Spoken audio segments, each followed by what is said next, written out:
था पीएमओ से जो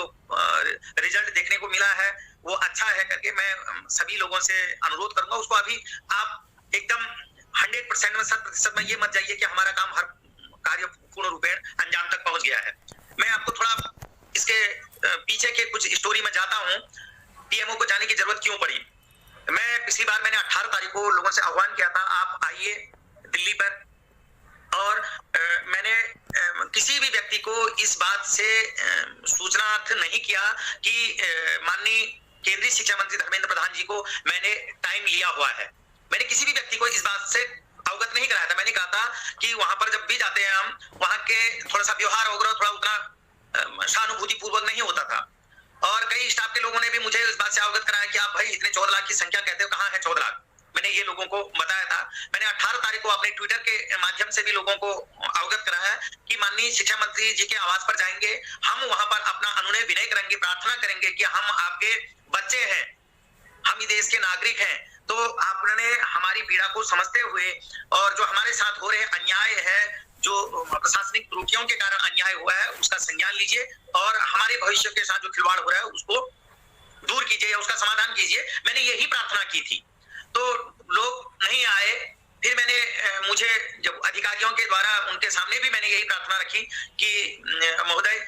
हम आपके बच्चे हैं, आपके भाई बहन हैं, आपके जैसे पारिवारिक सदस्य होते हैं, बेटे होते हैं, आपकी बेटी होती है, उस प्रकार से इतने लोग हैं। आप देखिए कितने कितने लोगों के उनके पिताजी आए हैं, सयाने सयाने लोग आए हैं हमारे साथ, बड़े व्यथित हैं, दुखी हैं। तो कुछ ऐसा रास्ता करिए। जब उन्होंने संख्या को देखा कि भाई लोग तो आ ही नहीं रहे हैं, पर अपनी पीड़ा तो है ही उनकी, तो उन्होंने कहा तुम ऐसा ऐसा एक स्टेप ये अपनाओ, ये पत्र वगैरह उनको भेजो माननीय प्रधानमंत्री जी को। क्योंकि जब शिक्षा मंत्री जी इस बात को सुन नहीं रहे थे, संज्ञान नहीं ले रहे थे, तो माननीय प्रधानमंत्री जी के समक्ष एक माध्यम से जो पीएमओ कार्यालय है वहां पर जाकर के उस समय मुझे कहीं और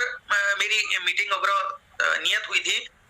तो मैं वहां गया था और कुछ हमारे एक साथी हैं, कमल उनका नाम है, तो मैंने उनको अनुरोध किया कि आप ये पीएमओ कार्यालय में इन पत्र को जो मैंने ड्राफ्टिंग किया है, 26 तारीख की डेट थी, 26 तारीख को आप वहां जाकर के इसको रिसीविंग करवा के लाइए। वो जब पत्र वहां रिसीव किया, उसके बाद मैं अधिकारियों से लगातार संपर्क में था। उन्होंने फिर उसके बाद मेरे को फिर पुनः दिल्ली बुलाया और उन्होंने उस पत्र का भी अवलोकन किया। अवलोकन करने के बाद उनको उस पत्र में कुछ त्रुटियां नजर आई। उन्होंने ये कहा कि इसमें हम कुछ और एडिट करना चाहते हैं। जैसे मैंने उनको कहा कि सर राजपत्र तो जारी करना ही करना है। आज की डेट में बिहार से लेकर के, और उस समय तो असम की बात आई नहीं थी, मैंने अन्य उड़ीसा वगैरह केवीएस का जिक्र किया था, अन्य मैंने कई राज्यों में जहां की मेरे को जानकारियां मिल रही थी, उन राज्यों का मैंने उनके समक्ष बात रखी, जिसमें उत्तराखंड तो प्रमुख ही था, कि हम लोगों के वहां जो गतिमान भर्ती प्रक्रिया है, रिक्रूटमेंट पीआरटी में चल रहा है, उससे हमको वंचित किया जा रहा है। तो उन्होंने कहा कि ऐसा है, जो ये आपका पत्र है, जो कि शायद मुझे ऐसा ज्ञात है कि शायद आपने भी 26 तारीख को जो मैंने पत्र वहां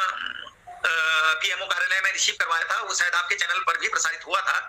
तो उसमें उन्होंने कुछ कमियां निकाली और उसमें ये भी उल्लेख किया, मैंने ये भी लिखा कि उसमें राज्य सरकारों के भर्ती पीआरटी की भर्ती प्रक्रिया और केंद्र की अर्थात केवीएस की जो भर्ती प्रक्रिया है, उसमें लोगों को, अभ्यर्थियों को, एनआईए जेलर के अभ्यर्थियों को वंचित किया जा रहा है।